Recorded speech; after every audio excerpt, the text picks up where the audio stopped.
Сайн байцгаана уу та бүхэндээ энэхүү гэгийн өдрийн мэндийг хүргье. Хүүгээ санах бүрдээ цэцэг усалдаг боллоо. Хүсэл минь болохоор тэр цэцэг ямар ч ээжийг баярлуулна. Шин нээлт мэт нулимсыг нь цуглуулах гэж ширхгээр нь тосонгүйдэг сэтгэл минь далай боллоо. Миний далайг цангахдаа шанаг мэт үгээр хутхан залгих салхи. Манай гэрийн гадаа хүүг минь хүлээн гансрах савлуурыг түлхэх шиг санагддаг.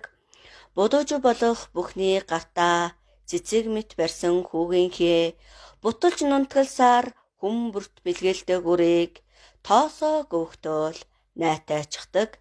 Гээчхэж зүрхлэмгүй эцгийнх нь нэмэл эмзэглийг хөлдөн шидлээд гэгээ татуулан үүр цайлахыг л хүлээж байгаадаа итгэж чадахгүй.